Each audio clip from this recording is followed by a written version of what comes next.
On the seventh day of Brucemas, my Bruno gave to me 7 Gruber henchmen, 6 Bruno nuggets, 5 barefoot Brunos, 4 billboard hits, 3 Seagram's ads, 2 dumb cartoons, and a die-hard battery.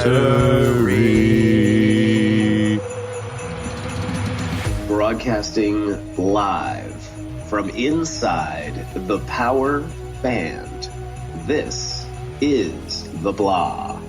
In this episode, everybody dies. Hard. In this episode, everybody dies hard. I'm your host, Mulvey Claus, along with my Christmas friends, Jar Kringle. Hey. What was yours, Chad? Sassy Santa. That's it. And Orange Sassy Santa. Welcome, friends. Merry Brucemas, my fellow melon farmers.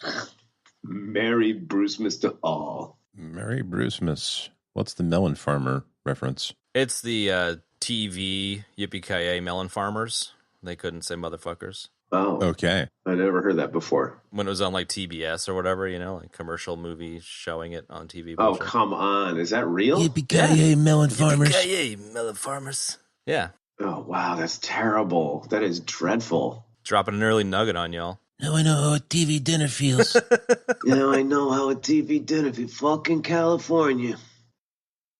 Folks, before we get into the ultimate Christmas movie, we want to encourage everybody to join in on the conversation on social media. You can find us on most social media platforms using the handle @EBD Podcast. And also, check the show notes for a super mix of all the deaths from this show. At the request and suggestion of a fan, we decided to compile all of the deaths from the episode into one spot. So check your show notes for that. And now let's get on with the mayhem. Well, it's a Brucemas miracle, ladies and gentlemen. We made it to day 7. Yes, welcome to the show. Folks, we're at the 7th wonderful day of Brucemas, and we are excited. We have arrived, and we are barefoot and making little fists with our toasts Yep. Been doing it for 9 years. I'm doing it right now. to make it better. I first off would like to thank all of you folks at home for tuning in with us for this last special year since we started the show. We love having you all. Merry Brucemas. Merry Brucemas. I was trying to think of a happy new year, but I couldn't come up with anything on the spot. And a happy Bruce year. I was just going to say happy brew year, but Sounds more like beer. yeah. There's nothing wrong with beer. Everybody likes beer. There's nothing wrong with beer. I like Beerfoot Brunos. Does that count? Ooh, that would be another, like an alternate item right there. Is a beer foot. Maybe the Beerfoot Bruno is like a Barefoot Bruno mixed with beer, like a Black and Tan or something. You know what I mean? Like it's like a... No, that's it. Yeah, it's like a beer garita. Yeah. Yeah. The barefoot Bruno, yeah, it has like a citrus, Belgian style beer in place of the seltzer. There you go. I like that. Yeah, I like that a lot. I'm a big beer garita fan, so I would totally drink that. Well, we worked it out, everybody. That's it for episode 7 of Brucemas.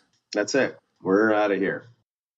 Folks, for this 7th and final day of Brucemas, we're going to be doing something very special. We're going to be talking about what is now become, arguably, one of the great Christmas movies of all time in the Christmas movie pantheon. And that movie, of course, if you haven't guessed already, The Santa Claus 2. is the Santa Claus 2 is Die Hard, starring our friend of the show, Bruce Willis.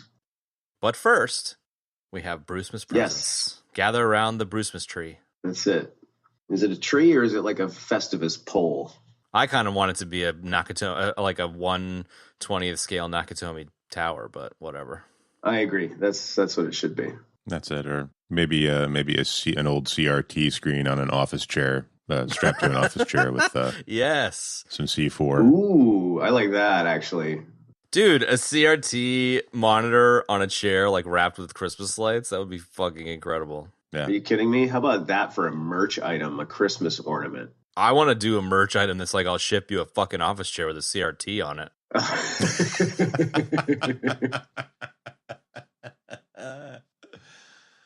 Well, I had the most unintentional meta EBD Brucemas present pseudo nugget quantum universe situation going on with the gift that I got for you, because I recently found out that Bruce Willis was born on an army base in Germany, and your Brucemas presents came from Germany.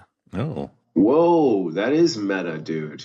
Fascinating. Totally unintentional and kind of awesome. My box has a bag tie on the festive bow. Yeah, my Benny picked up his Brucemas present from my mom's place, unlike Kev, who had it mailed to him. So my mom put like the most cheese dick mom bow on it, which is amazing. I love it. I don't have that. I'm jealous. It's pretty sweet. I should have taken a picture before I started, but She sent me a picture of it when I'll post it up. nice. Yeah, and a little card, little piece of stock with Such a mom thing to do. I love it. cardinals on it. It's like, well, I can't just hand him a box. Save this piece of Christmas bow here and the bag tie. You never know where you're going to need that. True. Oh my goodness. This is amazing. Holy shit, dude.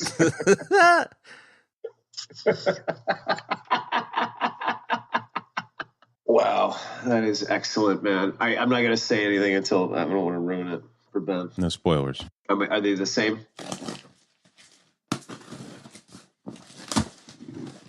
Oh boy, it looks sweatery. Is it algorithm? Is it the same? Yeah, identical. Yeah. Get the fuck out of here. Yeah, man. Right? I hope you got yourself one of these, dude. I had to expedited shipping these to you, and mine are literally arrived today at like 10 o'clock. Ah, okay, good. Holy fuck, that is hilarious. Dude. Yeah, this is amazing, dude. You really you nailed it. Have you found the Easter egg yet? Uh-oh. Hold on. No. While they're looking for the Easter egg, everybody, it's a ugly Christmas sweater with Bruno's portrait taking up like the chest area, and it's an actual knitted sweater instead of a printed shirt. There's a factory in Germany that makes them. And it actually looks really good, by the way. Yeah, it's pretty nice. It's pretty nice quality. If you're going to have an ugly sweater that you're going to wear to any time you're told to wear an ugly sweater from now until eternity, it might as well be a nice one. I mean, also it's Brucemas, you know? And yes, I found the Easter nugget. Yeah? All right, go, because I'm tired of holding it up looking for it. It's on the back, in the bottom left-hand corner. Yeah, I saw it. And then there's a nugget inside the nugget, which is the single green pixel on the left-hand side, which is Hans Gruber falling to his death. Get out of here. That's not what that is. Yeah, it is. No, come on. Is it really? Yeah. Or did it just come like that and you made that up? Dude, I made the sweater. The sweater was made by me. Like, every single pixel was fucking drawn and put on this thing by me. You designed it? Oh my God, dude. You are psychotic. Wow, dude, thank you. Merry Brucemas. That is amazing. If any fan of the show, there'll be plenty of links in the show notes to anyone that wants to see this. If any fan of the show wants to get one of these, I will happily share all of the files that you need to send to this factory in Germany. But it was 100% made by me. I copied somebody's Christmas ornament design and like went into Photoshop and like had to scale draw it and all kinds of silly pixel art bullshit. But so not only is this an ugly sweater, B, just awesome, a very thoughtful gift that you clearly put way too much time into. This is an original item, folks. this is EBD original, dude. First piece of merch if people want to get it. Well, Merry Brucemas, dudes. Merry Brucemas. And yes. Merry Brucemas to you. It is amazing. I wish there was a way that we could get these mass produced and sent off to all our wonderful listeners, but sounds like it's a pretty bespoke item. Well, it's not really. Like, it takes them 2 weeks to make it, and then shipping's like estimated at 2 weeks, and you just pay the money for it. I think it was like, I don't know, $100, and then like $100 for shipping, but I had to get expedited shipping. So I'll put all the info in the show notes for anyone that is interested in checking it out. And then just like hit me up or hit us up on Instagram or whatever if you want to get one. And while we're on that subject, Chad, just want to remind the folks real quick to join us on social media using our handle at EBD Podcast. You can find us on most social media outlets at EBD Podcast. So join in on the conversation there. All right, back to the show. Back to the show. So again, Chad, wonderful, wonderful gift. I'm humbled, very appreciative. You clearly put a lot of time into it. No worries. As Jar Kringle said, this is the Brucemas season. It's all about love, man, and I'm feeling it. Thank you. You're welcome. Yeah, this is incredible, dude. I really want to put it on, but it's kind of hot, and I've got like some sleep funk on me, so I think I'm going to save it for this afternoon. But I love it, man. I absolutely adore it. It's great. Yeah, I might put mine on. It is. I adore it as well, especially Hans Gruber falling out of the Nakitomi Tower. Yeah, I'm pretty pumped to wear it I'm really excited to wear it for a Christmas event, probably next July because it'll be winter. Right now it's like 100 degrees outside, so fuck that. But I'm just glad because I've always been invited to those stupid Christmas sweaters things. I've never had an ugly sweater, and now I do, and it's a fucking legit one. Nice. I know. I just bought a holiday sweater for the first time last year, like a good one that you would want to wear. Sure. Okay, so before we move on to our end of the year feature, our big seventh day of Brucemas feature item that we're going to be talking about, Chad, here's my question for you. You indicated that these were made in a factory in Germany. Mm-hmm. Was that factory owned by Hans Gruber, a relative of Hans Gruber, a subsidiary of a relative of Hans Gruber that owns a company? Was there any Hans Gruber involvement in this? Because I'm kind of feeling like there might have been. There's a little Gruber. Yeah, there was, a sprinkling of Gruber. Yeah, a lot of people don't know this, but Gruber's a very common name in Germany, and much like Smith is in the United States, and a lot of them are relatives. So could be that just by pure chance they are distant cousins. Could be, Sly. Could be. The more you know, Sly. I mean, you never know. You never know. All right, so folks, this week we're talking about the 1988, what is now absolutely a classic Bruce Willis film, Die Hard. Yes, you heard us right. We did Die Hard 2 earlier this year because we were going to do Die Hard first, and we had to save it for Christmas time. Of course, that was Chad's idea. Wish I could take credit, but I can't. So, gang, where do we want to start? High level, dudes. Best Christmas movie ever. Fight me. Blow me. Yeah, it's impossible to argue that. I can't. You cannot do it. It's a great movie. Okay, my high level is this is an awesome movie. I haven't seen this movie in a very long time. This is not like a real genius where like I watch it, twice a year, quote it all the time, blah, blah, blah. I haven't seen this in a long time. And I watched it last night and only watched it once with my notes run. Nice. And just enjoyed the shit out of it. It was awesome in 88. It's always been awesome. And I forgot how great it was. This movie, to answer one of the questions I was going to ask later, this movie ages fantastically. There's zero degradation in terms of time. Like, this is a really well done film. I mean, I could even go so far as to say it's a film, Totally. It's really well done. It's well written. It's well acted. Bruce is great in it. Everybody's great in it. It holds up beautifully, and I enjoyed it. I was so psyched at how great it was after not seeing it for, 10 or 15 years. There. Sweet. Benny? Yep, I'm on the motorcycle with you, Kev. Pretty much same. I hadn't seen this in quite some time, and it was a delight. It's such a great movie. It's just the pace of it is terrific. It just keeps you engaged from start to end. The characters are memorable, and you connect with all of them. They're all amazing. The acting is great. The story is great. I mean, and it's a Christmas movie on top of all of that. So you just, man, what can you say? It's really just a terrific movie. It's a good one, man, for sure. Yeah, I feel the same. I think it's interesting that you guys both haven't seen it in a long time because this is a real genius movie for me. Like, I watch this every Christmas at least. So yeah, I enjoyed it very similarly. I think for me, it's the best Christmas movie. It's a great action movie. It's a John McTiernan movie. Like, it's got Carl Winslow from Family Matters in it. I mean, come on. It's like a fucking great movie. It's and like you said, Benny, it's super snappy, and like I love how nice and tight the sequences are, and it just covers a lot of ground, and you're definitely like on the edge of your seat, and it's just not a slog like some movies can be these days. And I just loved it. Sorry, I just ejected to put on my Brucemas sweater. I couldn't wait. Fair enough. Good for you. You got to send through some photos of you guys wearing it too. Not now necessarily, but like at some point. I will. I don't. It fits great. So that's a death for me. A worthy death. A death I would gladly die. A death wrapped in warm, itchy wool. Mm-hmm. So everybody's in agreement, high level. This is a great movie. I'm excited. There's clearly a lot of Brucemas cheer in the air. I could feel it. It's like a crackling energy almost. So where do we start beyond high level? I mean, this is clearly going to be a love fest. That's fine. I've got something that fits if that works for you guys.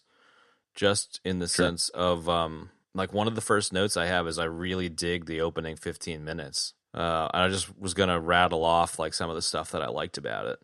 There's just a ton of info being covered, and there's a lot of exposition, but it's like tastefully done exposition. And so some examples of that are on the airplane, he says to the guy that he's a cop. The housekeeper's making up the spare bedroom. Argyle has a conversation in the limo that's like, you thought she wasn't going to make it, and she did. So, like, it sets the whole marriage thing up pretty well. And then it kind of, like, yes, it's cemented in the lobby with the bleep bloop telling him that her maiden name is what she goes by now. And the security guard's like, oh, yeah, they're at the party. The only people left in the building, So it's just, like, there's so many different elements like that just, like, boom, boom, boom, feeds you all the info that you need to know so they can kick it into gear. And it's just great. And it's not forced, and it's not forced. It's not shoehorned in. It fits. It's like smoothish. It doesn't not fit. Yeah, it's very, very smooth. Yeah, sometimes those little expositions can stick out like a sore thumb, and they don't at all in this. It's just part of the movie. Totally. Yeah.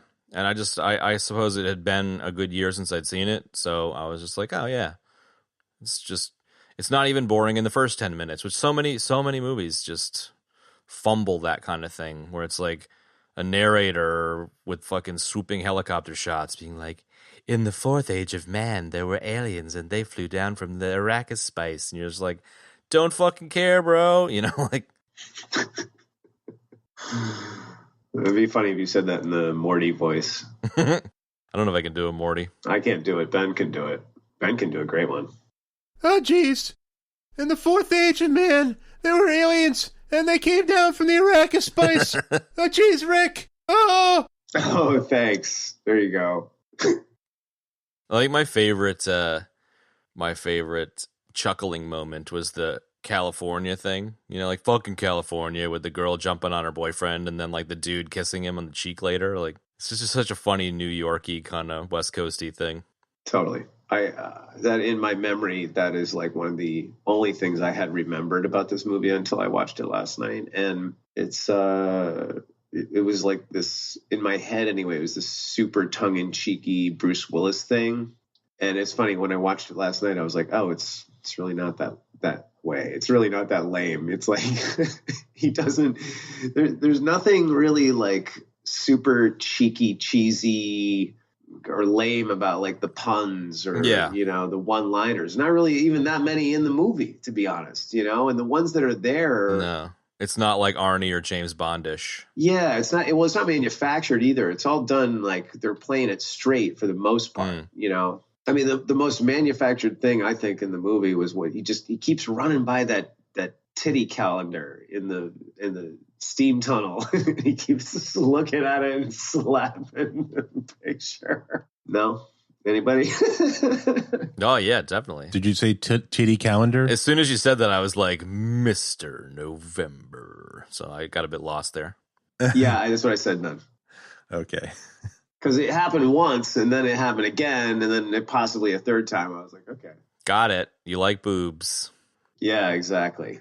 I did catch your little BC reference there, Chad. Mr. November. He likes it hot. I guess continuing the high level or moving on or whatever, I wrote echoing what you said, Chad, I love how it gets right to it. There's no time wasted in this movie. So we get the exposition in the beginning that explains, the background story really concisely in a few scenes. And then it's like, bam, like the terrorists come in and we're off and running. And I love that about this movie. And I seem to remember, because 88 was a long time ago, that when it came out, I was like, wow, I don't think I've ever seen anything quite like this, where like the bad guys they come in and they just get to it like straight away, and they're super efficient, and they got it really dialed in. They're not bumbling in any way, shape, or form. There's certainly no holes in their mad genius plot revealed straight away, which was fantastic as well. But before we move on from that, some pedigree information for people out there. This movie came out in 88. It was a $25 to $35 million budget. So we'll say around 30. Bruce Willis was paid an unheard of at the time for a relatively unknown, certainly movie actor. He was definitely a well-known TV actor. As he was wrapping up Moonlighting when he was doing this movie, he was paid $5 million, which was a ton of cash in 88. I thought that was pretty interesting. Also, this movie went on to make about 140 million worldwide. So there you have it. It was a huge slam. Did really well. You mentioned the crew, Hans Gruber's crew, being really competent and professional or whatever, and it kind of jumped to mind that for the first time for me that this is kind of half a heist movie, and I had never really considered that. It's really obvious once you say it, but it kind of jumps between Bruno and a heist, and so you kind of get a bit of the best of both worlds. You get an action-y movie and a heist movie all at the same time. So maybe that's part of why it's so loved. And then it's like towering inferno cream on top, and then you get that frosting of a Christmas movie. Like there's a lot of interesting layers there. I agree. I'll add that I did not remember, like they're billed as terrorists from minute one in the film, but they're really thieves, and it is a heist movie. And there's another brilliant part of it that I don't know, I either glossed over it or just forgot it or whatever, is that they were going to have the helicopters come, and then they were going to blow the roof to make it look like they died. And then they were going to escape a completely different way, which is pretty brilliant. Very Ocean's 11. And I had I don't know. Yeah, kind of, yeah. Yeah, they keep the wool pulled over the authorities' eyes the entire time. Yeah. Exactly.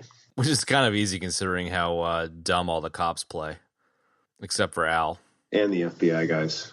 Especially Robert Davi. Dude, the FBI guys are such jugheads, man. Holy shit. Totally. There's just testosterone oozing out of their pores. Big Johnson and Little Johnson. Yeah, exactly. Yeah. That was my only gripes of Kev, was how stupidly the FBI was played. But maybe in the 80s that was kind of the stereotype or maybe the trope for FBI cop involvement. It just seemed really off. Yeah, it was dumb. I mean, they essentially what they did, I mean, we're jumping way ahead, but what they did essentially helped Gruber and the rest of the crew access the money they needed to access. And by helped, you mean like it was literally a part of Gruber's plan the whole time. Yeah, exactly. Yes, which was also brilliant. Yes, and this is when the FBI will show up and cut the power. That was very evil British douchey. Nice. Bruno? I kind of am like tempted to Bruno and Rickman before we get lost.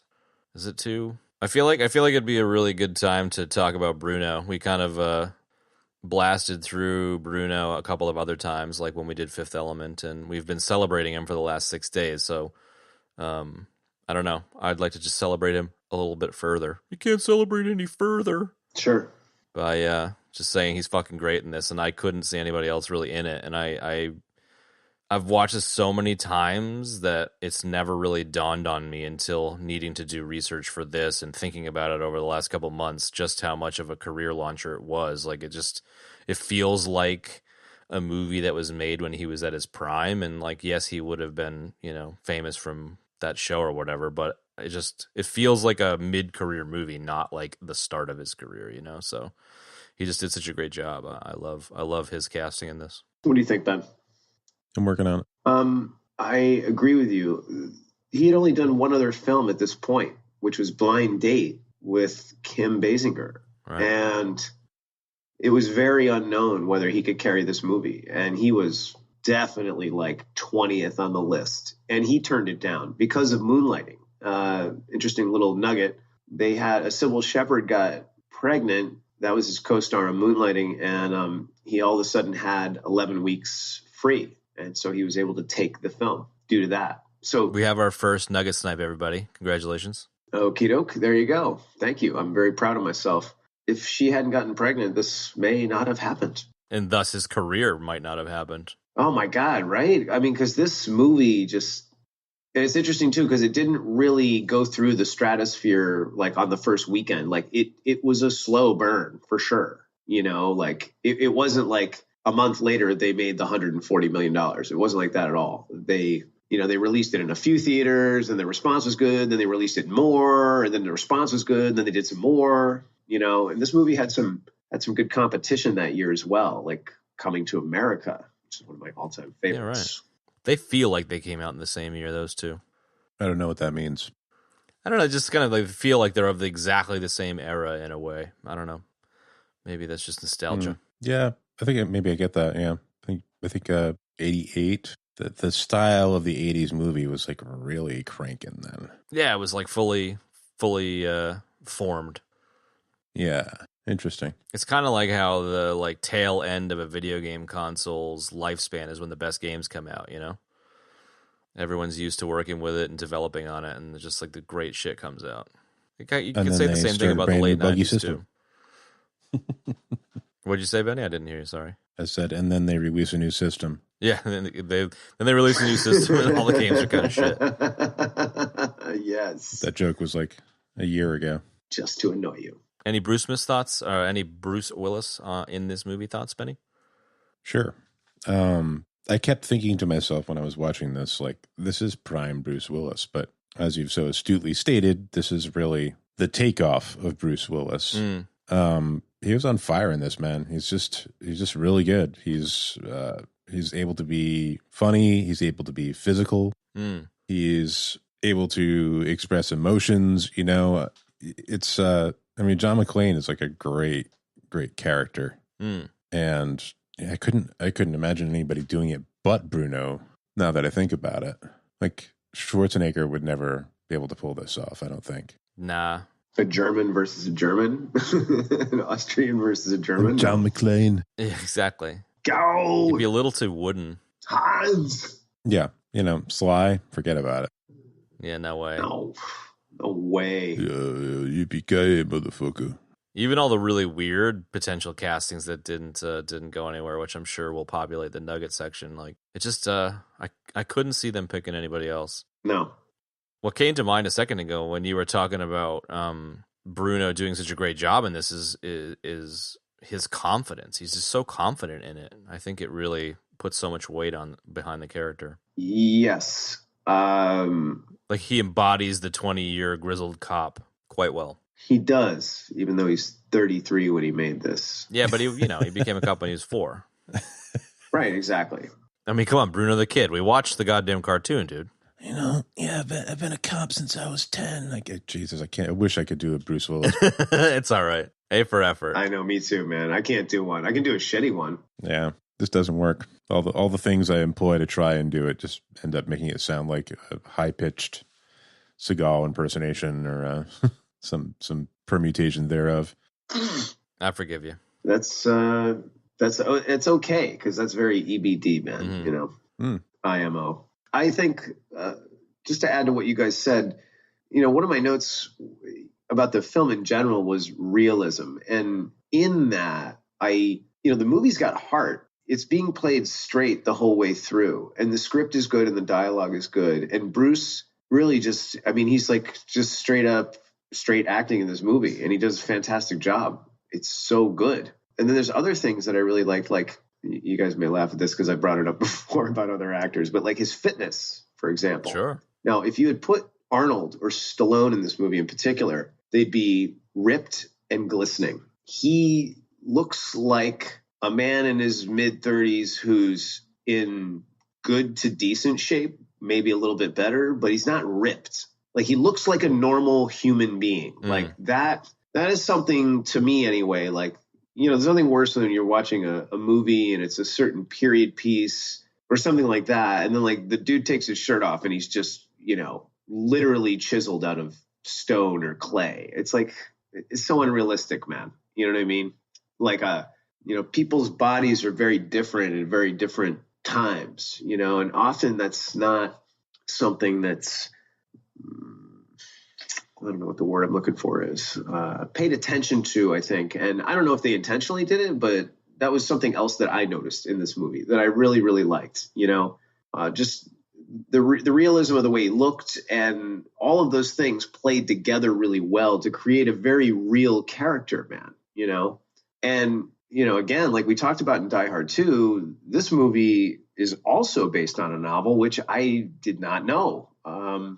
So you've already got some really good, great foundational material to work up from. No doubt. That's going a little bit away from Bruce himself, but you know what I mean? Benny, you were going to say something in the middle there? And I was just going to say that Bruno has always, despite the fact that he's a Hollywood leading man, has always had a kind of schlubbiness about him that makes him seem more genuine than a lot of the other Hollywood leading men type actors, I think. And that could work for him or against him. It definitely works for him in this movie. I can't think of an example where it works against him. I think it's a great point. Yeah, because it was very similar on Fifth Element as well. Like, yeah.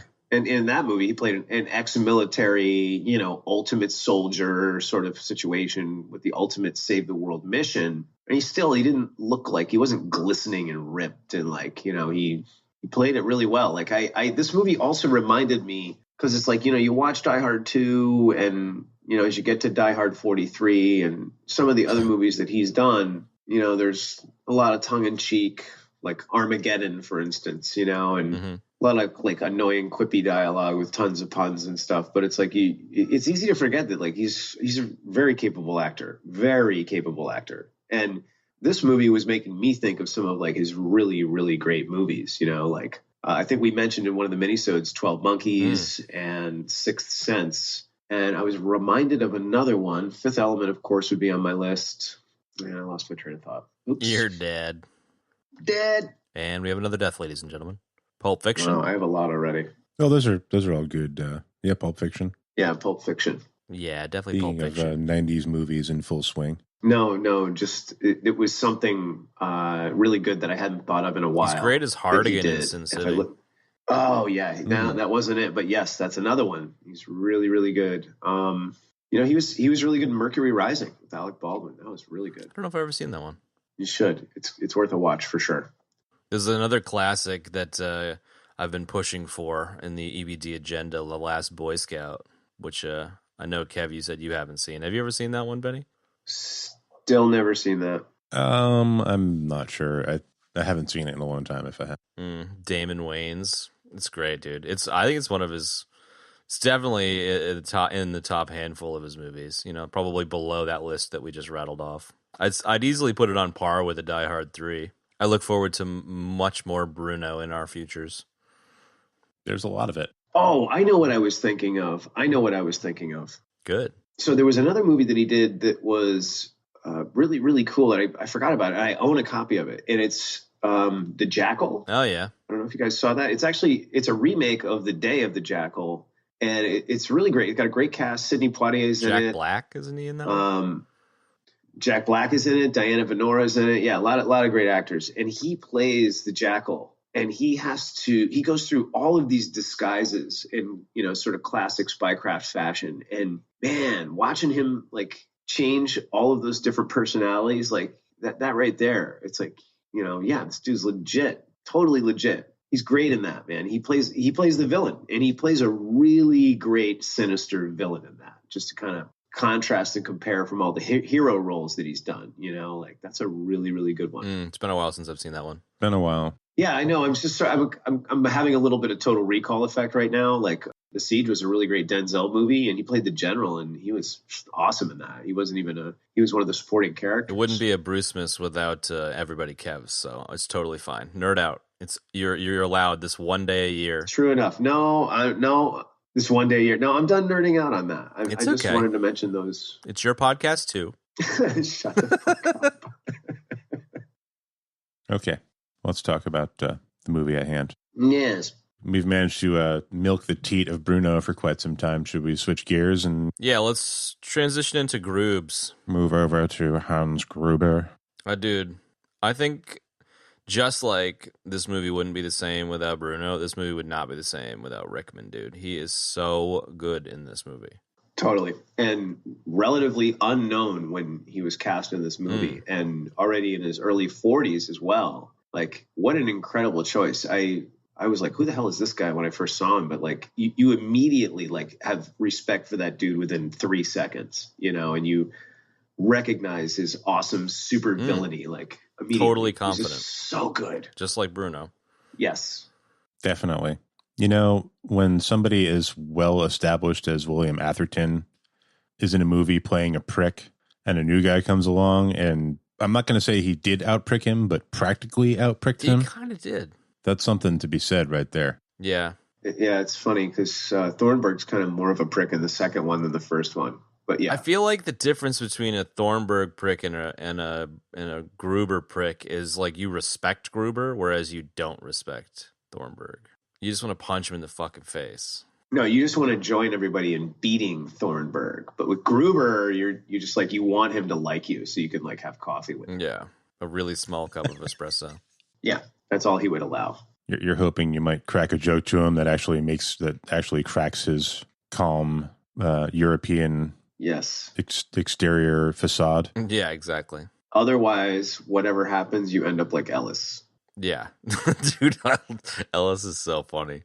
I really appreciated. I can't quote it, which is probably a good thing because we don't need to start fucking dropping quotes. But I really like the early moment with Rickman and Takagi in the elevator where he calls out where the suit's made. He's like, rumor is that's where Arafat gets his suits. Like, it's just so European and so kind of like he was saying, like, what did he say? Like, he didn't say Ivy League education, but he said something along those lines. Like, I just love how hoity-toity he is. It's just a perfect thing. Agree. Yes. An interesting tidbit that's definitely worth talking about is that it was either McTiernan or one of the writers. And just to refresh everybody's memory real quick, like John McTiernan, before he did this, he did Predator. Okay. And Predator was an excellent film as well, and an excellent science fiction film. So McTiernan's coming off of that into this. And either he or one of the writers said, when you focus on the villain, you really, I'm not quoting directly, you get so much more out of the story in the film because the villain is really the person that's driving the story. It's interesting. So, yeah, it is interesting. And, you know, perfectly in line with talking about Rickman and Hans Gruber, like, he's such a great villain and it's so well written that you have so much connection to him as you're watching this film, you know, and you're almost more invested in what he's doing than what McClane is doing. Sure. And sense. Like you said, the villain drives the show because Bruno's reacting to Rickman. And the whole time as an audience member, you're trying to figure out what Rickman's plan is. You know, it's like it's a bit of a puzzle. Yeah. We'll tie them together now, but there's really great chemistry between Rickman and Bruno. No doubt. As a good guy, bad guy, you know, I don't know. There's not a lot of movies I feel that like wind up that relationship so well, so that when the baddie gets his comeuppance at the end, it's like really satisfying. You know, I can't really think of any other film where there's so much, you know, where they're just like they're like practically yakking on the walkie-talkie as much as you know, Bruno's like yakking with him half as much as he's good Lord, where's my no you don't. It's okay, you're doing great. I just had a Cortana death for the first in EBD history. Wow. Jesus Christ. Yeah, Cortana. I was trying to switch pages and Cortana chimed in. He's blabbing with Gruber practically as much as he's blabbing with Al Powell, you know? Yeah. The only other movie that comes to mind is the third Die Hard with Jeremy Irons, which would almost certainly be taking a leaf out of this book. So, yeah, I was going to add that just keeping the focus on Gruber and Rickman, McClane becomes a huge wrench in the works, like or an irritation, whatever you want to call it, trying to foil what they're doing. And I think another part of what makes Gruber so great as a villain in Rickman is that he doesn't lose his cool over it. Like he keeps it all compartmentalized and in check. Like he's so calm and, like you said, Chad, confident and in control. And McClane just keeps doing these things that are screwing up what he's doing, and he just keeps pivoting and at the same time moving forward with the plan. You know, and he really never comes unglued and like flips out. And I think that really makes, or is part of what really makes Gruber an excellent, excellent villain, you know? Yeah. You feeling me? Undoubtedly. Like there's never a point, like we've seen this in other movies where it's like, you know, the hero like irritates the supervillain to the point where they're like, no, blah, blah, blah, blah, and he has like a complete mental breakdown and he's like, oh, it was all about my daddy, you know, or whatever, something stupid like that. Well, it happens, you know, it's like, I know, I'm laughing because it's true. Mm-hmm. You know what I mean? Like, and in this, yeah, because I don't know, I just, you know, thought of this as I was watching it. It's like he never comes unglued. You know, McClane never gets him totally unglued. Then they even meet later on up on one of the unfinished floors, and Rickman dials in his American accent. Yes, when he turns into Han Bill Gruber. Clay. Han Gruber, nice. Yeah, Bill Clay. And then, you know, he goes to shoot him, and then Willis gets the drop on him again. No bullets in the gun. And, like, he still doesn't lose his cool. You know, it's great. It's like just more escalation. He never loses his cool, even when he's falling down the side of the building, man. You know, he's just kind of like. I just think it's great. I think that's a shame. Yeah. I'm falling down a 30-story building. That's a shame. Oh fuck! I'm falling. I can't do Rickman. Your comment about him keeping his cool like reminded me of the earlier conversation about the plan, where he knows the FBI is going to cut the power, and he knows that he's going to fake his death by blowing the roof, and he knows that the cops are going to just do whatever cops do, and they can take as long as they want. So in a way, he doesn't give a fuck about any of it. He's just like, yeah, nah, you guys do whatever you want. Everyone can do whatever they want. Bruce Willis can run around like a fucking, you know, feral fucking animal in the ventilation shafts, and you guys, Klaus, you can go kill him later, but let's just focus on keeping the cops busy and stick to the plan.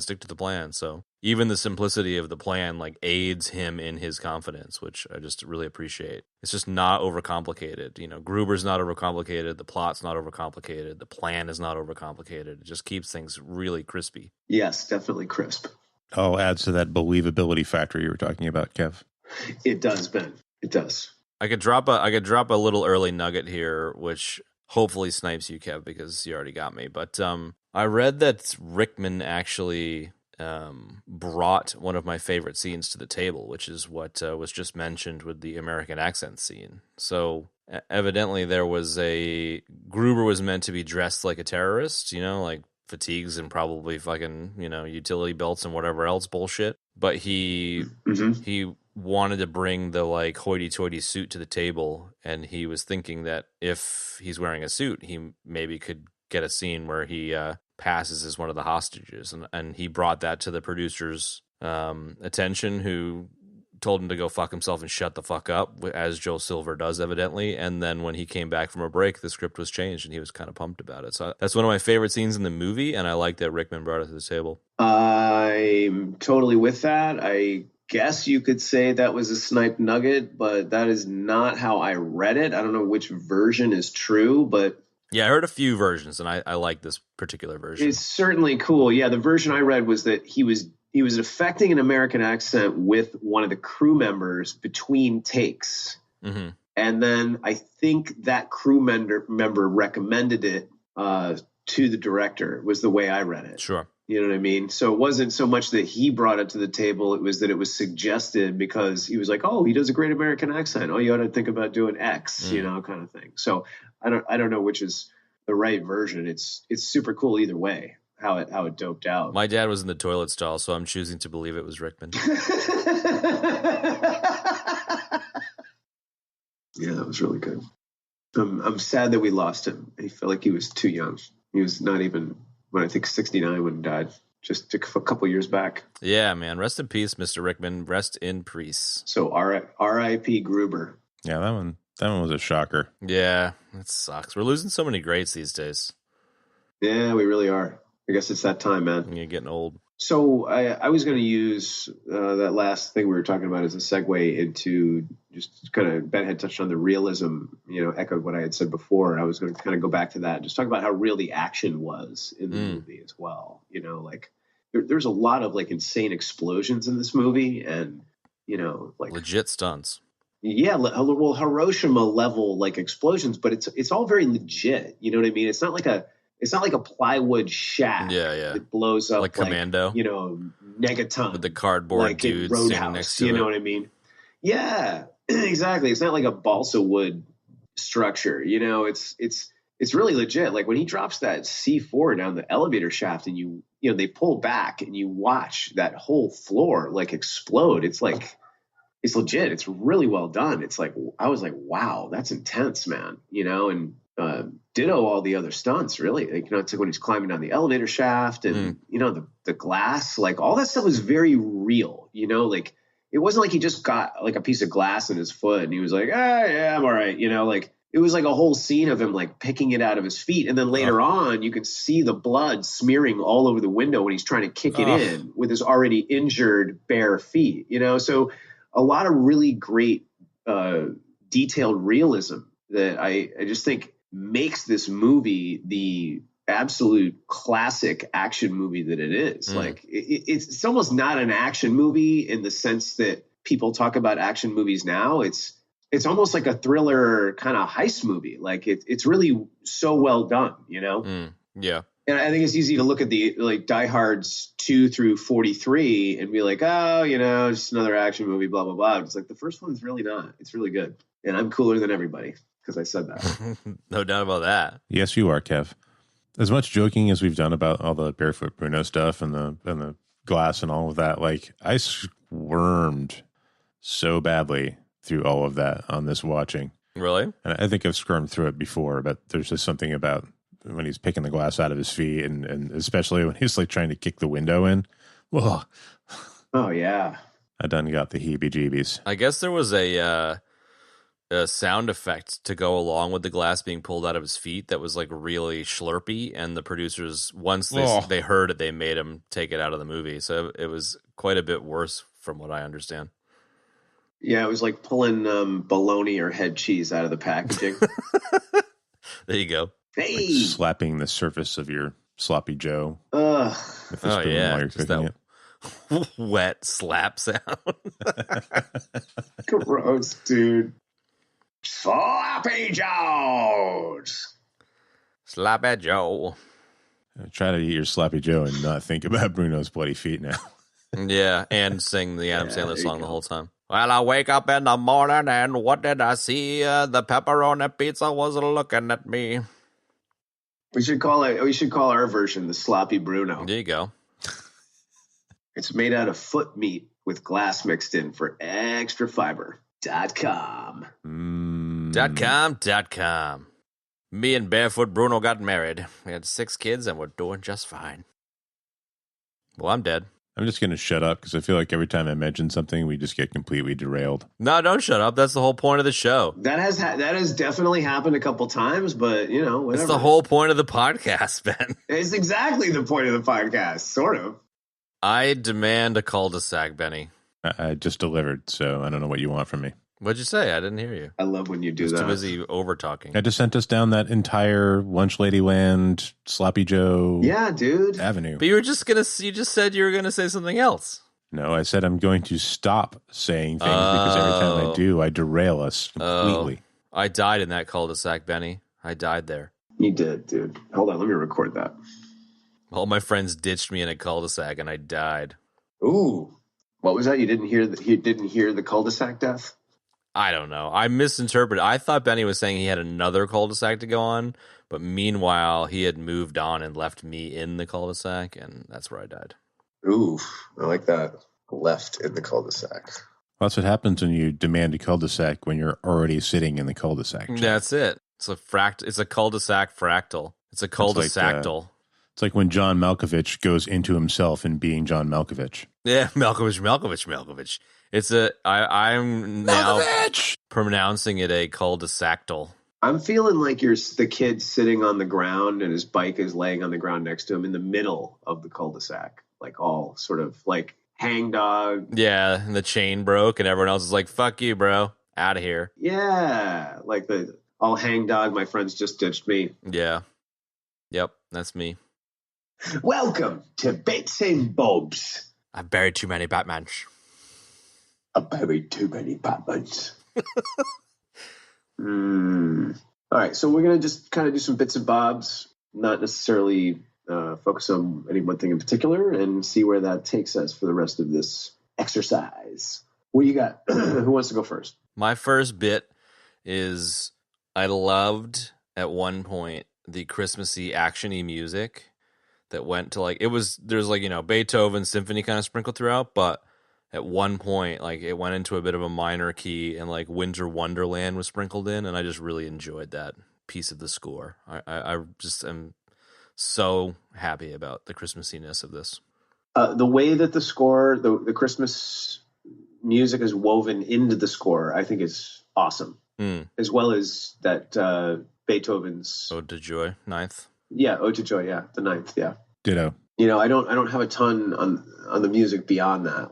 It's a good score. I mean, it services the movie well, man. This might be a good nugget placement where when McTiernan went to the composer Michael Kamen and asked him to do something with Ode to Joy, he was really like, nah, man, we can't fuck up a Beethoven song. Pick something else. And then McTiernan was like, yeah, but it was used in A Clockwork Orange. And Kamen, who's a huge Kubrick fan, was like, okay, fine, cool. Yeah, let's do that then. So I definitely picked that. I was like, I know this from Clockwork Orange, yes. It's just a great symphony. I love the 9th. Absolutely. That's a good, it's a good nugget. Ellis. Let's talk about him for a second. Oh, yes. I love Ellis. I thought that guy was the most annoying D-bag on the face of the earth when I first saw this movie and every subsequent viewing of this movie up to and including this one. And man, does he get what's coming to him. It is almost the perfect arc in a story or film of you're a D-bag and I can't stand you. I can't wait for you to get yours. And, you get yours. And it's the most satisfying thing. It's pretty funny. He just picks the gun up and he's like, yep, done with you. I just love how he attempts to be like a power broker negotiator. Oh my God. He's such a knob. The best little monologue there. It's so perfect. It's booby. The perfect tropey suit wearing, coke snorting, beard faced fucker. I think you would have been right at home at that table in American Psycho when they're all. Oh yeah. I want to know what shade of off-white his business card is. Oh my God. Yes, absolutely, dude. Good call, man. You would have been right at home. And then he would also get murdered by Patrick Bateman. Let's be real. Yeah. I was thinking definitely Wolf of Wall Street-y, but same. Definitely. No, it fits perfectly in the American Psycho universe. Oh, I'm with you. I'm not at all disagreeing. I'm on 2 motorcycles at once. I've got 1 foot on each seat, and we're going down the road. Whoa, that's like a... Ellis definitely does stonks. I'm just gonna keep on the dropping early nuggets tip here. Do it, man. Oh, that's great, Chad. Just ruin the nuggets section. Well, yeah. I have a bunch of nuggets. So I wanna kind of not go too hard at the end, but. Very believable, yeah. Somebody pointed out something that is so obvious and yet so funny that maybe you guys picked up, but I had never picked up, which is when Ellis meets with Gruber, Carl pours him a glass of Coca-Cola, but he probably asked if they had any Coke, and they didn't understand what he wanted and brought him a can of Coke, and I thought that was fucking hilarious. You saying you read that somewhere, or Yeah, that's what I is that read just sort of somebody like positing that was like a piece of trivia, but like I just love that idea, and I am so on board with that. I could see that. I wasn't sure if that was like EBD theory craft. No, I read it. Yeah, it's not mine. I just think it's genius. I didn't know if it was on the James Cameron's dad on the can, and Right. It might be. I mean, it's plausible though. So I don't know if it was like the red herring style nugget. it is very plausible. I choose to believe that nugget because it's too good to pass up. That is a good one. I like that.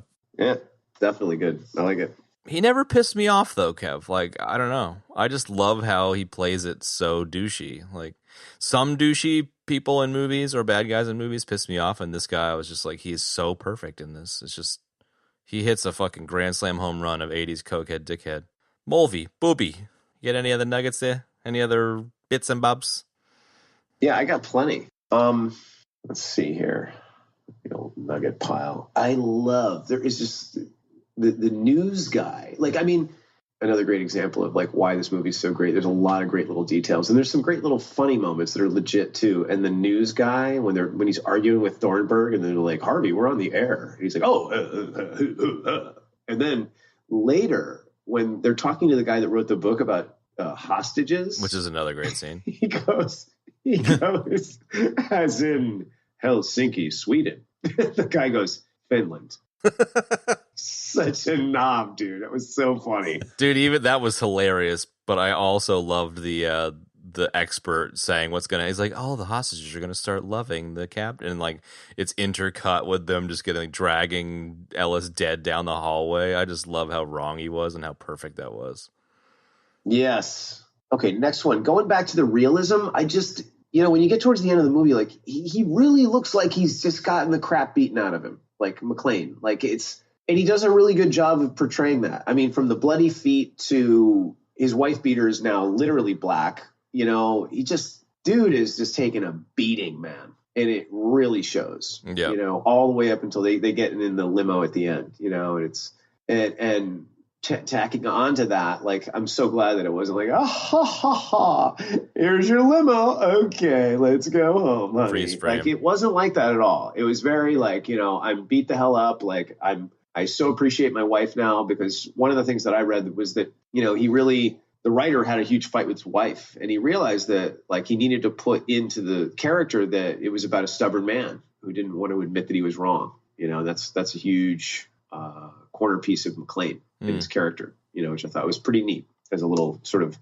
nuglet, I guess you could say. No doubt. And then I'll tack on to that the end scene when he when he finally meets Al in person, like I was like, wow, this is really good. Like, it's a great scene, man. Like the whole interaction with him and Val Johnson, or Al Powell rather, throughout the whole movie is great. Not cheesy. It's very real. It's awesome. And then at the end, when they finally meet, like I wrote that as a note. I was like, man, this is a really good scene. And they, both of them, really dialed it in, dude. And I was stoked.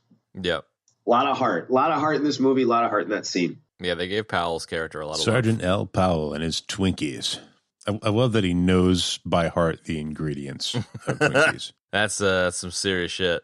I like that they fleshed out the characters like Powell and even Argyle to some degree, just like constantly cutting back to him talking to his girl on the phone with some music playing and stuff. Like, a lot of movies wouldn't have taken the time, and I appreciated it. I guess it would go back to what I was saying at the beginning, where you really care about the characters in this movie, and it really goes down to like the smallest parts. Yeah. They were able to interject little bits and scenes that make you care about those characters. So I think it's really great. No doubt, man. As speaking of the smallest parts, man, I remember seeing the city worker in the manhole who's going to cut the power, and I was like, I recognize that guy. And the dude's name is Rick Ducommun. Ducommun, there you go. He was in fucking Spaceballs, Red October, Gremlins 2, Last Boy Scout, Groundhog Day. Like, it's just, I love how he's just like at the smallest little bit part. It's so great. I had Rick Ducommun on my list of things to talk about. I mean, I forgot about Red October. That's talk about a great movie. We should talk about it. That's a great movie. Yeah. And he's actually was a comedian. I first saw him as a stand-up comic years ago, and then he made his way into all these movies, and he plays I think it's Gus, one of the guys that Bill Murray pals around with in Punxsutawney and Groundhog Day. Yep. When they too early for flapjacks, he's great in that. He's great as the loudmouth helicopter pilot in Red October. He's just a funny guy, man. He's got a funny voice. I don't know, whatever. Yeah. No, Great. I'm with you, man. I did the same thing, Chad. I was like, where do I know that guy? I was like, that's got to be Rick Ducommun, man. And I looked it up, and sure enough, it was. Yep. I too also did that thing. Did you? That's awesome. Who the hell is that guy?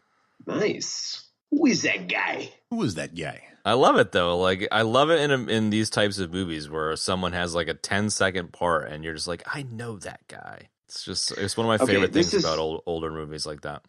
All right, let me throw a nuglet in here that's very similar to what we're talking about because this is great. Go for it. Okay, there's an actor named Al Leong. Oh yes, you're pretty stealing sure my nugget here. brought I this love up it. before. Okay, this guy is, and he does. I finally read this last night. He has a literal cult following. Okay, he has been he's an Asian actor. Obviously, he's been an Asian baddie in so many films.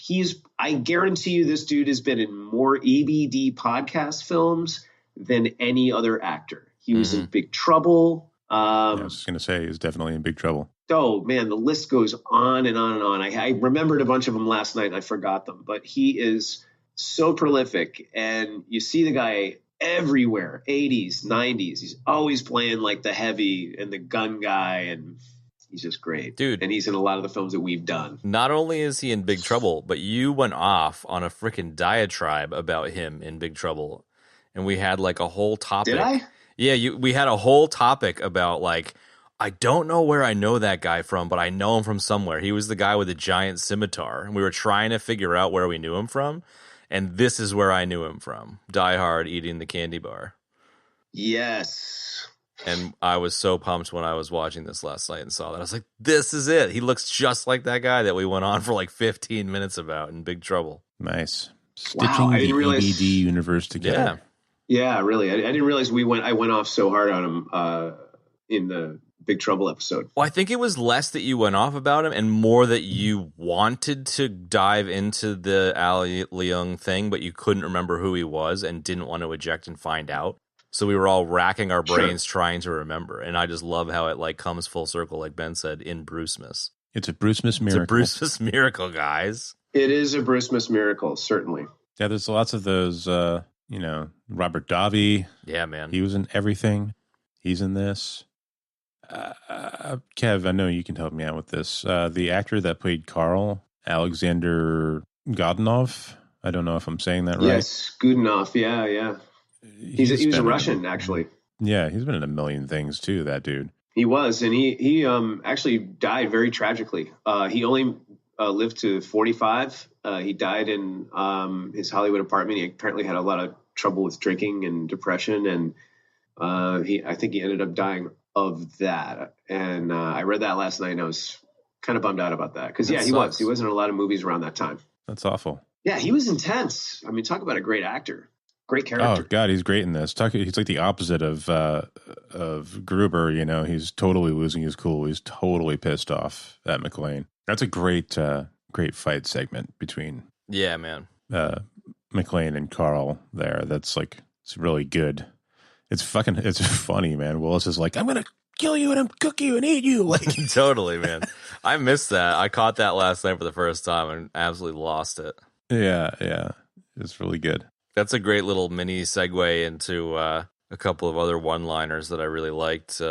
This one is less of a great one and more of just like with the Who's Driving the Car, Stevie Wonder. I like that one a lot. But I think my favorite one alongside the I'm gonna cook you and eat you is the FBI helicopter goes down. He's like, I guess we're gonna need some more FBI guys. It's just fucking so funny, dude. Oh man, that was wretched, dude. If I may go backwards for a second, because I remembered one of the things, and then I just looked up a couple of others. So another ejection death for me. Hey, that makes 4. It's very Kev of you, Kev. Thank you, Chad. So he played, and I totally forgot about this until I read it last night, but Al Leong, okay? He was in so many movies. Listen, just Die Hard, Lethal Weapon, The Perfect Weapon, Showdown in Little Tokyo, Rapid Fire, Escape from L.A., Hot Shots Part 2, The Shadow, Deadly Target, like all of these movies are replacement killers, right? But the one I totally forgot that he was in that I always thought was so hysterical was Bill and Ted's Excellent Adventure. He played Bob Genghis Khan, dude. That's amazing. Clearly, we need to have an Al Leong spectacular podcast. Ooh, man, we do that, I'm going to get that guy on the show. He probably would come on. We should, man. He's an unsung hero, and he deserves the spotlight. He does, man. I'll say, like, dude, we got 10 listeners, but they love our show. So come on our show, please. Oh, man. He's just, I just forgot about that. Like, it was one of the things I loved about Bill and Ted's Excellent Adventure. I mean, it's such goofy fun, but it's actually a really pretty wild and intricate sci-fi romp. But, like, the names they came up with for the historical figures to, like, disguise them in the future was so stupid, like Socrates Johnson and Bob Genghis. I'm sorry, man. I just think I thought that was hysterical then. I still think it's funny. It still is funny. It's stupid, but it's hilarious. You know, I can't get Keanu out of my head going, Socrates Johnson. I want to check out the new one. I've heard it's good. You know what? I hope it is, because so many of these like 15-year later sequels have been just dreadful, like Anchorman and Zoolander. And it's like, I would love for this one to be on point, dude, because Keanu deserves it. Yeah, man. I have seen it. I did not hate it. Oh, you saw it? Ooh, that's good. Nice. That's what I said. Yeah, did not hate it is all you can really hope for with a 15-year later movie. And that's kind of like a home run for that type of movie. Yeah, you know, I need to watch it again, because I guess what I would say is I don't know if it lived up to the expectations that I had brewing for it, but I thought it was good as it was, you know, so I think I need to rewatch it with that spirit, you know, without the preconceived notions about what I thought it was going to be. You can enjoy it as opposed to anticipate what's going to happen next. Definitely. Yeah. And I will say this much. It was really great to see Alex Winter and Keanu on the screen together again. I bet. Well, we should throw it in early next year just as like a fun one, maybe. Yeah, we Why should. not? We should. Yeah. The funny thing is, like, neither of those dudes has changed. They still look like pretty much exactly how they did. They do look very similar. It's almost as if they, like, you know, were time traveling. Whoa! And yeah, I've taken us down another cul-de-sac. That's all right. Back to the movie at hand. We're in a cul-de-sac till Benny. I'm digging it. Oh man, I'll tell you what was a great scene in this movie was what he tells Powell to tell Holly. Oh yeah, that was good. We've seen scenes like that in so many movies, so many action movies, and like this was really done right. Like it was perfectly worded and perfectly believable and not like so cliched and hackneyed and overdone and done to death and all of that. You know, it was really, really well done. I was feeling that, man, you know, totally feeling that. Even Al's response, you know, he's not like, you crazy son of a bitch, you tell yourself. You know, he wasn't like that. He was like, dude, you're going to be all right. You can tell her that, you know? And I was like, damn it, you're awesome. A very a shining example of that trope. And it definitely calls back to what you said earlier about the writer wanting to weave in his fight with his wife into the story, and how clearly Bruno was trying to make it clear how sorry he was about being a complete prick earlier on and throughout, you know, the recent years of their marriage. Like, it was just a great addition that like is necessary, but like it could have easily ended up on the cutting room floor, but I'm so glad it didn't. And it's like they threaded it perfectly. Like they kept the thread going rather instead of just throwing it away, you know, and that was a really beautiful thing, man. Yeah. Again, elevating this already awesome movie. Oh, you know who we didn't mention is that Paul Gleason is in this movie, and he plays a great role as a bumbling deputy chief of police. Oh, and of course, I'm talking about such a the prick. guy that plays Richard. Yeah, he's right up there with Atherton as playing like all-time best jerks in movies. Like he played Clarence Beeks in Trading Places. He was Richard Vernon in A Breakfast Club. He's been in so many films, and he's just an excellent, excellent actor. He was great. He was in an episode of Seinfeld. He was fantastic in that. Can't say enough. Love that dude. Everybody loves Vernon, man. Everybody loves Vernon. Come on. No doubt. Yeah, he's in no that arguments club with Al Young and all the other ones. All right. Anybody else? We briefly touched on Argyle. I just want to high five Argyle. He was great. He kind of gave me like a kid Lawrence Fishburne dancing around in the boat in Apocalypse Now. Like he just did a good kid actor job. Definitely, dude. In keeping with the tradition of the show, I have one single gripe of Kev. Okay, let's hear it. I hope it's really fucking dumb so I can laugh. It is as such. When they blow Takagi's, this is solid. They open the doors, they go into the room, they got Takagi in the chair, they're asking him about the codes. Bruce Willis is in the other room, the doors are closed, he's under the table, he like moves a little bit, and all of a sudden they like perk their ears up and they're like, what's that?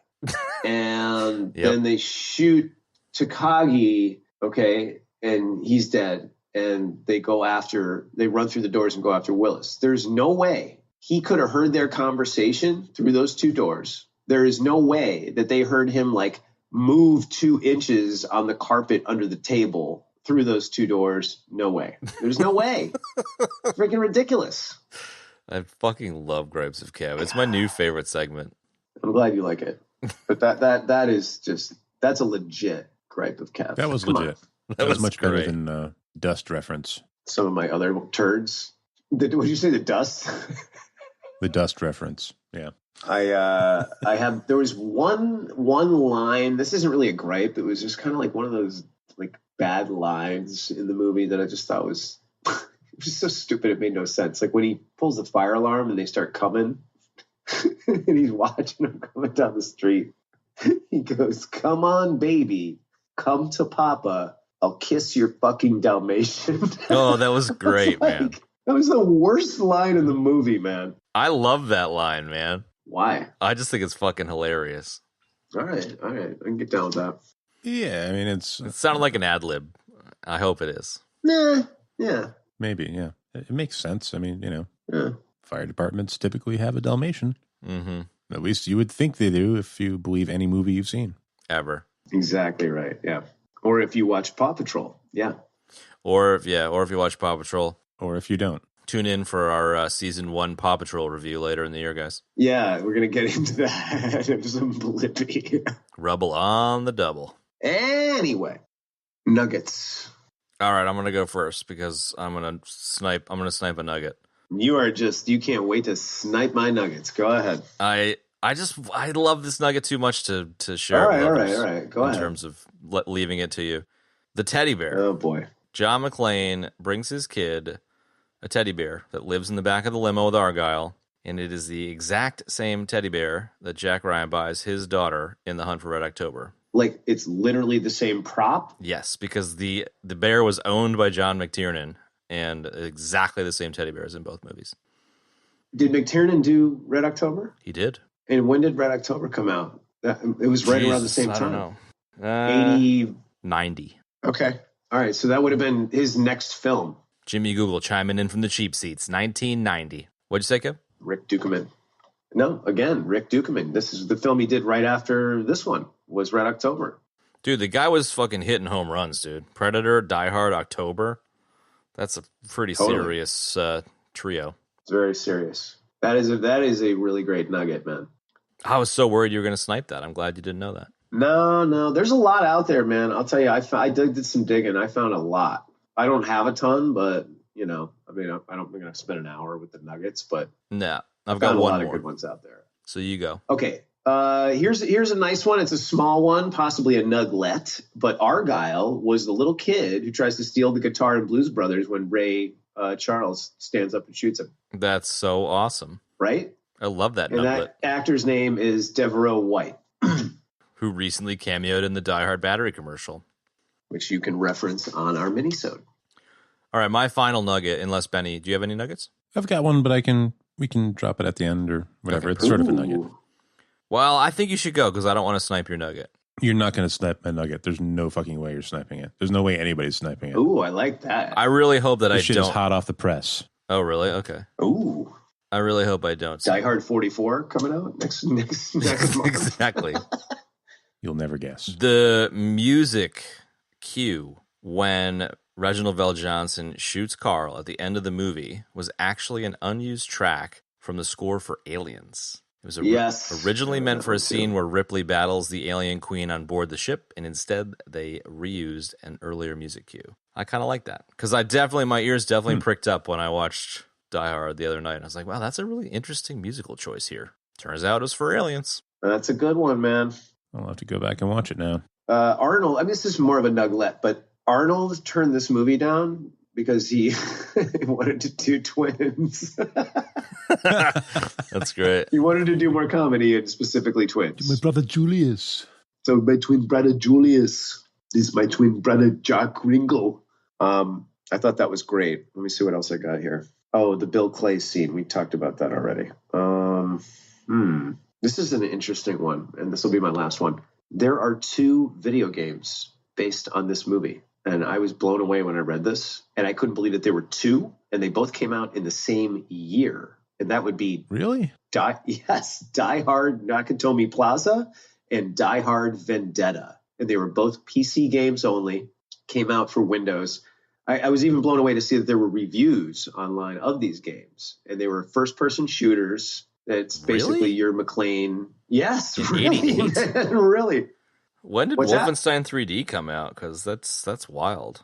I don't know. I think I seem to remember when I read this last night, because I was doing like everybody Kev's deep dive on Reginald Vell Johnson, right, to see what else he had done. Sure. Because the only things I remember him from are this and obviously Family Matters with Urkel, who makes people want to murder other people. Fair enough.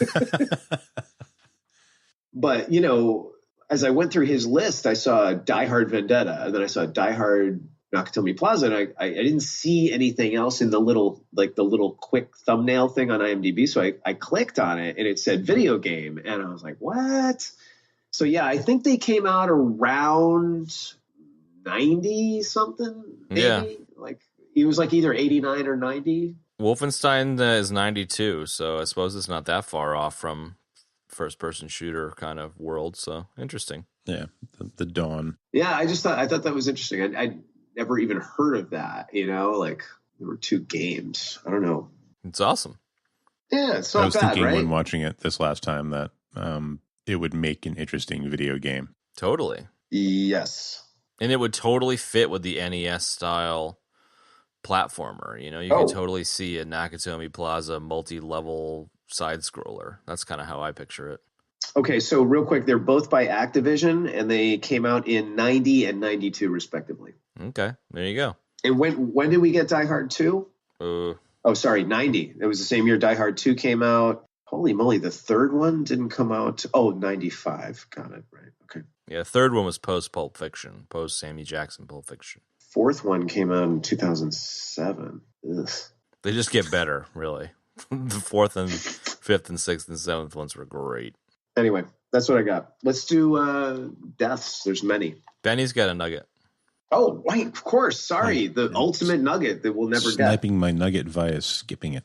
Right? Oof, damn, that's a death right there. Okay, so I just read about this morning. McDonald's is doing free food giveaways with a purchase of $1 or more over the next few weeks, and each one is sort of based on they're calling the giveaway. For instance, Buddy the Elf is free hotcakes. On December 17th, you can get a free McDouble, and they're calling it the John McClane. That's awesome. That is sweet. Why are they calling the McDouble, the John McClane? I don't get it. I don't know, but the photo has a little walkie-talkie next to it, so. So I'm down. It's perfect. Oh, that's great. I love that. I thought it was interesting. It is interesting, and you're right. There was no way we would have gotten that. No, that's a great nugget. Not a chance. And how? I think I might have set a record in dying in an episode. You died the shit out of this one, bro. And then a second record for a number of ejection deaths. Hey, you did say that we were going to die harder in this episode, and you did.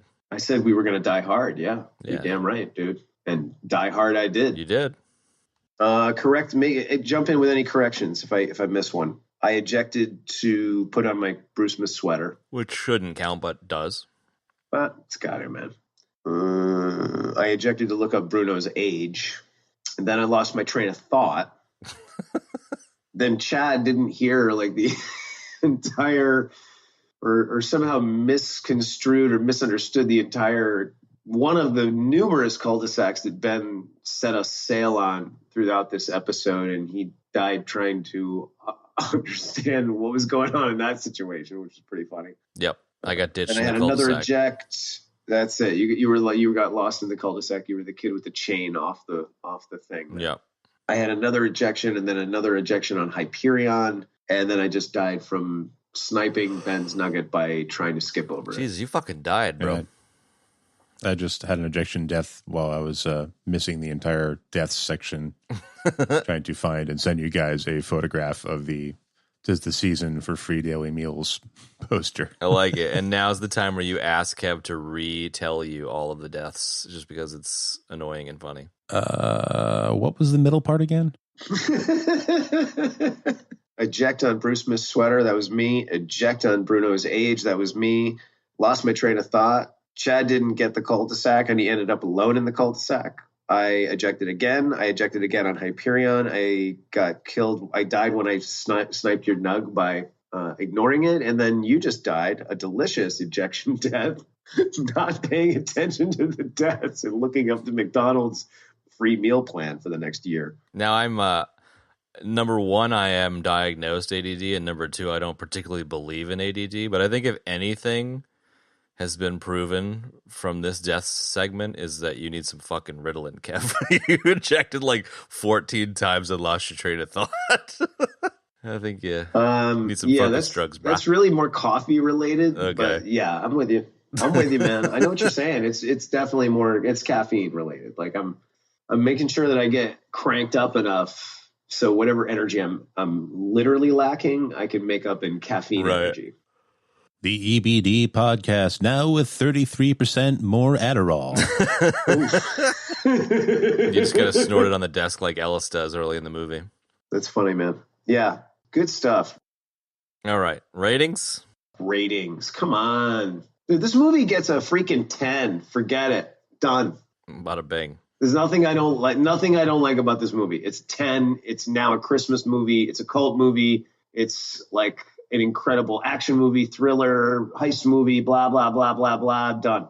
There's nothing I don't like about this movie Next. except the soundproofness of the doors in that one scene. Don't let my one gripe of Kev dissuade you about my score. It's a 10. It's a 9.9. Okay. Benny? Okay. No. I'm changing it to a 9.8. There you go. Okay.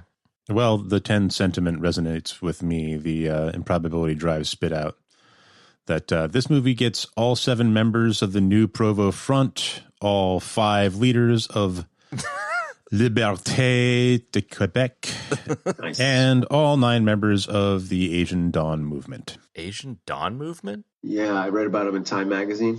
Yeah, I read about them. By Grabthaw's hammer, what a movie. You know what? I want to give Jarhigo a point for perfect pronunciation of all the names of the terror groups. That's perfect. Oh, you know who we didn't talk about was the preppy vault drill dude who was quite awesome. Theo. Theo. We're going to pull Theo into this now. Well, I just want That's to a high good five Theo I and know. say I like Theo. That's all I'm going to say. Who was also in the Die Hard commercial. Exactly. Yes. And I'll throw in a little Theo nugget that the quarterback is toast line was improv and McTiernan liked it and kept it. Yeah, I like the opening shot, like the opening security guard getting shot. It really sets the tone for those guys. Okay, my rating.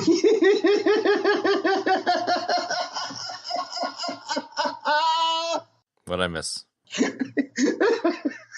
You missed. Ben just sent the picture of the McDonald's meal plan and the WhatsApp thread, right? So I clicked on the picture and I'm zooming. I pinched in so I could look at what all the things were. And then I just tried to click on the McLean one. It's the most idiotic thing ever. There you go. We have a late ejection death. Man, I'm mystified by my own stupidity. Holy Jesus. The radio's pretty awesome. I just, whatever. You've never done that? You never tried to click on a picture of a website? Somebody said I have done that, and I feel really stupid every time I do. Yeah, that's what just happened to me. I'm laughing at my own idiocracy. Idiocracy. Whoa. I get it. I don't get it. What did you do? Could you not hear what I said? Wow. That is a death. I'm sorry. That is a death. Okay, I just didn't hear what you said. What are you even saying? You clicked on the picture and what happened? All right. Okay. So firstly, that's this might be a void which binds death, but either way, here's the deal. We're talking about Ben drops the nugget, right, of the McDonald's meal plan and the McLean burger with the walkie-talkie, right? Then he sends a picture of the website in WhatsApp. I see it. I click on it while you guys are. He's going through his various improbability drive rating, right? Which was fantastic. And I'm zooming around the picture that he sent so I can see what the other items are and zoom in on the walkie-talkie. And then I click on it. Oh, you thought you were on the site. I gotcha. Yep. It's a picture. It means I'm stupid. I gotcha. Yeah, that was a void which binds death. Well, that was exhausting. Okay. My rating. Sometimes I'm in the mood for a fast-paced film that doesn't meander all over the place. And I think normally kind of Christmassy movies do meander all over the place. I think that's probably one of the key reasons why I love this at Christmas. It's a legendary 9.0 on the algorithm, so it's definitely in the neighborhood of your ratings. Wow. And the 4 movies above it on the algorithm are Aliens, Star Wars, Pulp Fiction, and Shawshank. And the 4 movies below it are 2001, Terminator 2, The Matrix, and The Fifth Element. So it's in very good company and is a fucking fantastic movie, and it is a legendary 9. Wow, that is such an incredibly high score for you. I'm bedazzled. Like, actually, I've bedazzled your light jean jacket. Bedazzled? My brain and my jean jacket. Yes. Right. Yeah. Fair enough. Wow, we're all flying the Fantastic 3-jet together. Yeah. Exactly. The bedazzling on the back of the jean jacket says Die Hard 9.0. Nah, the bedazzler, the dazzles in the back of the jacket say Disco Stew. Of course. Of course. Well, Merry Brucemas, guys. Merry Brucemas to you, Chad. Thank you again for the wonderful gift. Hey, no worries. Yes, thanks, Chad. Thank you. And Merry Brucemas to you, too. And Merry Brucemas to... Merry Brucemas. Merry Brucemas to all the listeners out there. Yeah, man. Yes. We love you guys. We love you. And gals. You are the best. And before I ask Algorithm what we are going to get into next week, I would like to note that this was a very sad week because we lost yet another classic great actor, and that would be David Prowse. And he was the gentleman who physically portrayed Darth Vader in the first 3 Star Wars films. He passed away at the age 85 this week, and he's a legend just because of that. And shout out Chuck Yeager as well, who passed away, which is another tragedy. Yeah, no doubt. Cool. Well, next week, we're going to wrap up Mando, which I'm pretty pumped about. Ooh, nice. All right, well then, I think that's it. It's a wrap. Thanks for joining us this year. Thanks for being fans. Thanks to all of you. You guys are great. You're what keeps us going, man. We love doing this show. We love having all of you. And that's it. Until next year, this is Mulvey saying so long, folks. Merry Brucemas. Merry Brucemas. And that's going to wrap up this week's episode, folks. You can find the show notes for this episode in your podcast app, choice, or at our website, ebd.fm/episodes/85. Folks, if you'd like to support this show, there's another great way you can do it. Now you can support us through Patreon, and that would be patreon.com/EBD podcast. So if you want to donate to the show and help keep the lights on, as they say, you can do that. You can also rate us and review us on the various different podcast platforms, and that is just an excellent way to help us out. You can also tell a friend to check out the show. Everybody has a friend. and tell that friend to check out this show. If you want to join in on the conversation, we are on pretty much every social media platform there is using the handle @EBD Podcast. So please join in on the conversation. We spend a lot of time on Instagram, a little bit of time on Facebook. Either way, jump in and join us. All right. Thanks so much for joining us this time, folks. Stay tuned next week for the wrap-up of Mando Season 2, and we'll see you on another time.